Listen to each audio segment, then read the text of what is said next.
네, 비상계엄 사태 후폭풍이 계속되고 있습니다. 정치권의 탄핵 표결을 앞두고 금융시장도 전국을 예의주시하고 있는데요. 정치 불확실성이 경제에 미칠 영향, 권혁세 전 금감원장 모시고 이야기 나눠보겠습니다. 네, 원장님 안녕하십니까? 네, 안녕하세요. 예. 네, 8년 만에 탄핵 정국인데 예. 해외 언론에서도 이제 대서특필 했듯이 이번 사태가 이제 우리 국가 신용도에 좀 심각한 타격을 가했습니다. 예. 네. 아무래도 이 우리나라 같이 민주화된 선진 국가에서 천재지변이나 전쟁 상황도 아닌데 한밤에 갑자기 비상계엄이라는 게 뉴스가 뜨니까 네. 사실 외국의 그 뭐 정부라든지 국제금융시장이나 외국 투자가들 상당히 참 가짜 뉴스가 아닐 정도 아닌가 할 싶을 정도로 굉장히 좀 당혹한 거는 맞습니다. 그래서 물론 국내 우리 국민들도 그 자막에 처음에 자막으로 이렇게 나왔으니까 저게 무슨 북한하고 무슨 전쟁이 났나 또는 가짜 뉴스인가 이렇게 황당하게 생각하시는 분도 많았고 또 이게 그 사실은 비상계엄이라는 게 뭐 영화에도 나왔지만 서울의 봄 이후에 44년 만에 있는 상황이라서 그걸 경험하지 못한 분들도 뭐 영화 정도를 보고 이제 안 분들도 상당히 좀 당황했을 겁니다. 네네.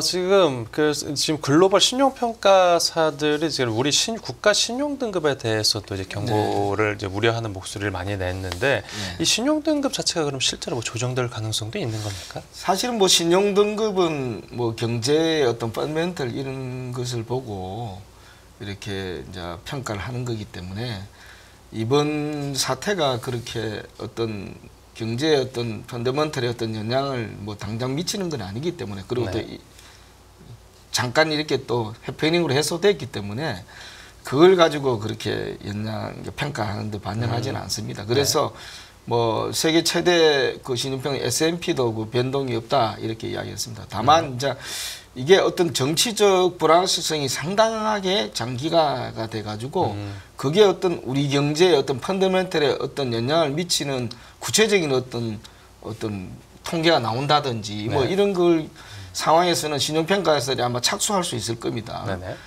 그래서 물론 이제 검토에 착수하더라도 당장 어떤 등급 하향보다는 부정적 관찰 대상 뭐 이런 식으로 어떤 걸 하고 난 후에 상당히 관찰을 하고 실질적으로 부정적 관찰 대상에서 경제 지표가 상당히 악화됐다 이렇게 될 때는 뭐 등급 강등을 할 수 있다고 보기 때문에 아직까지는 뭐 1, 2년 정도는 더 지켜볼 가능성이 있다고 저는.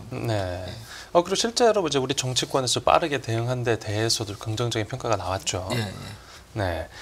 지금 그 해외 증권가에서는 이제 당시에 이제 한국 시장에 대해서 이제 매도 주문을 넣으라는 말이 많이 나왔습니다. 그래서 이제 우리 코스피나 이제 코스닥 지수도 좀 많이 빠지기도 했었는데 일단 과거 탄핵 정국 때를 돌이켜 보면 그 당시에 외국인 투자자들 움직임은 좀 어땠습니까? 그 사실은 이제 그 탄핵이 노무현 대통령과 그 박근혜 대통령이 있었는데요. 그 노무현 대통령 탄핵은 상당히 짧은 기간에 그 당시 경제 상황도 좀 안 좋았거든요. 안 좋았는데 짧은 기간에 뭐 거의 2개월 안에 판결이 났고 또 그 탄핵 당시에 이제 국무총리가 권한 대행을 하면서 상당히 잘 대처를 했어요. 저도 사실 그 당시 국무총리를 모시고 있었거든요. 경제조정안 대행하면서. 그래서 외국인들이 상당히 한국의 대처 능력에 대해서 굉장히 안심을 했기 때문에 외국인 투자 자금 이탈이 별로 없었습니다. 그리고 박근혜 대통령 탄핵 때는 탄핵 전부터 굉장히 사회적인 혼란과 태블릿 그때 그 수사 관련해서 그게 굉장히 있어가지고 시장이 굉장히 불안했거든요. 그러고 난데 탄핵이 결정되고 좀 이렇게 시장 불안 상황이 계속되고 자금 이탈 좀 있었는데 다만 그 당시에 대내외 상황, 경제 상황은 좀 그렇게 나쁘지는 않았습니다. 우리 반도체 경기도 좋았고 해가지고 그래서 다만 그 탄핵이 결정되고 난 후에는 오히려 시장의 그 정치적 불확실성이 해소되고 또 이제 대선 일정도 확정되고 이랬어. 그래서 문재인 정부가 이제 출범하고 또 트럼프 정부 1기가 또 1월 달에 출범하는데 문재인 정부가 좀 다소 늦게 5월 달에 출범했지 않습니까? 그래서 오히려 그 다음부터는 경제 상황이 좀 호전되고 이 금융시장 상황도 상당히 호전됐다고 보거든요. 그래서 시장은 어디까지나 이제 경제의 펀더멘털 이런 쪽에 이제 굉장히 초점을 맞추고 있고 네네.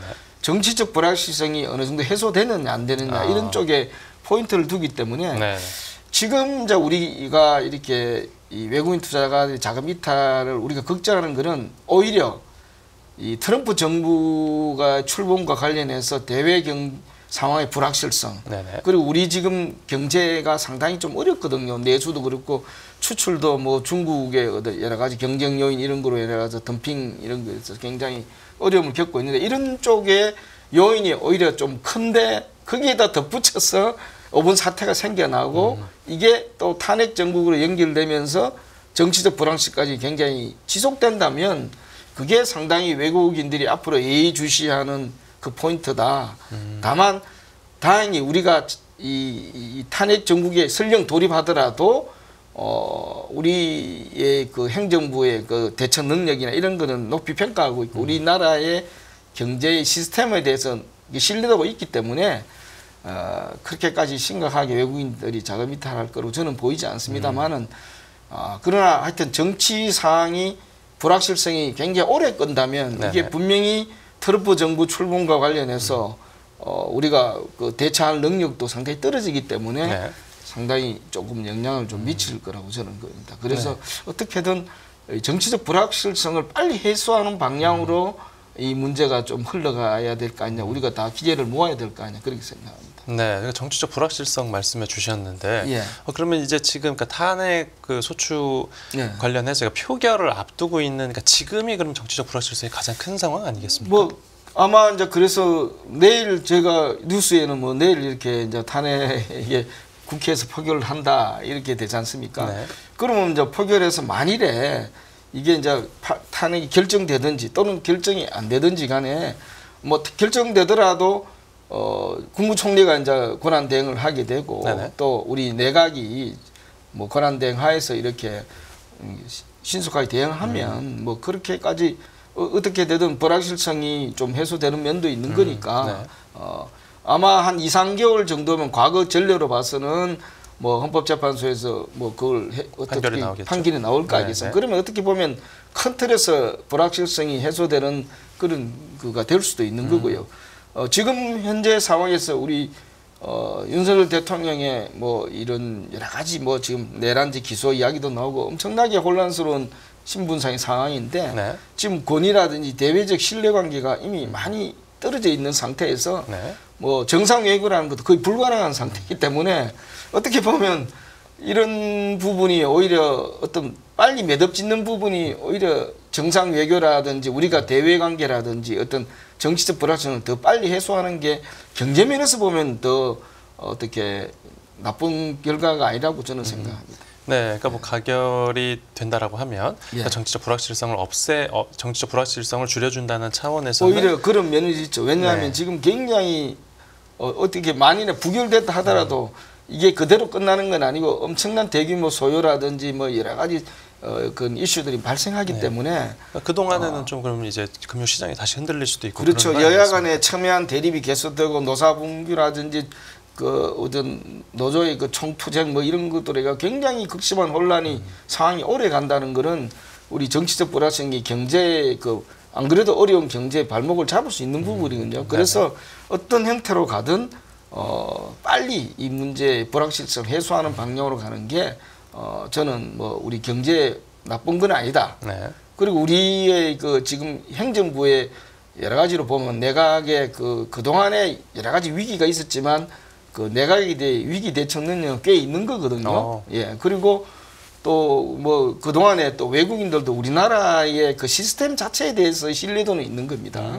여러 가지 뭐 IMF도 그렇고 그동안의 금융위기도 우리가 대처하는 과정에 있었기 때문에 정치적 불확실성만 빨리 해결하면 뭐 외국인들도 우리나라에 대해서 그렇게 자금을 이탈하고 그런 상황은 생기지 않을까. 다만 이 정치적 불확실성이 오래 끌 경우에는 우리 경제 펀더멘털이 굉장히 악화될 수 있다는 것은 그런 부분은 외국인 자금 이탈의 큰 변수가 될 수 있는 부분이라고 봅니다.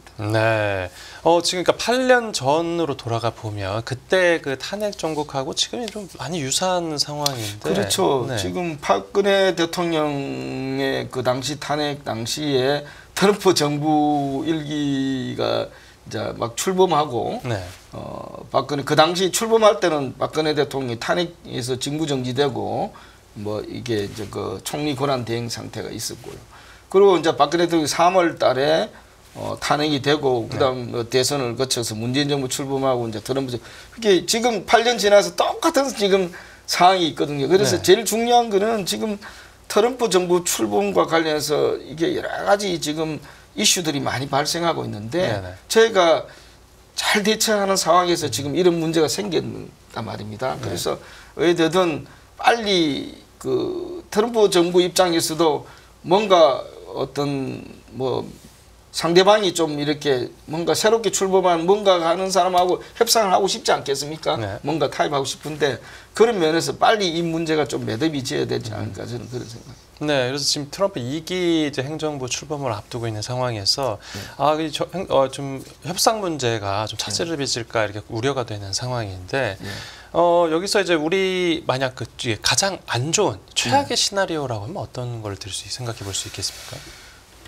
글쎄요, 뭐 최악의 시나리오는 뭐 사실은 그 지금은 아까도 말씀드렸듯이 이게 굉장히 시간을 지금 앞으로 지금 윤석열 정부가 남은 기간이 한 2년 반 되는데 네. 계속 그 여야 간의 대치 상황이 계속 돼가지고 이 정치 이슈 문제로 경제와 민생이 계속 뒷걸음질 치고 그런 상황이 되면 계속 불확실성이 계속 끌고 갔을 경우에 사회 혼란이 극심해지면 네. 저는 그 아마 외국인 투자자들의 자금 이탈이라든지 어떤 경제 상황의 펀더멘털이 계속 악화되는 그런 상황이 계속 될 수 있다고 보거든요. 그래 되면 또 미국과의 어떤 그 트럼프 정부의 여러 가지 정책에 우리가 신속하게 대응하는 것도 좀 어려워지거든요. 그래서 그런 문제를 빨리 좀 매듭지어 주는 게 제일 중요하다고 저는 봅니다. 네. 하지만 그런 상황에서도 이제 우리 정부가 또 대처 능력이 있어서 잘 해결해 나갈 거다 이런 설명인 과거에 거죠. 우리가 이제 탄핵 정국을 거치면서 우리 행정부의 여러 가지 그 대처 능력이라는 게 이 관료들의 그런 글이 있거든요. 네네. 그러니까 저는 뭐 그런 부분에 대해서 대외적으로 금융시장이 어려워진다든지 경제 부분에 어려워지는 이런 부분은 우리 관료들이 그 정도의 대처 능력이 있다고 보는데 다만 이제 이 정치적인 어떤 상황이 자꾸 이렇게 불확실성이 커지는 상황이면 자칫하면 관료들이 복지부동한 이런 상황이라든지 이런 상황이 내가 아무것도 안 하게 되는 그런 상황이 되면 네. 상당히 어려운 상황이 초래할 수 있지 않을까. 그 부분이 제일 걱정스러운 부분이죠. 네, 알겠습니다. 네, 오늘 취재 파일은 권혁세 전 금감원장과 함께했습니다. 네, 오늘 말씀 감사합니다. 예, 감사합니다.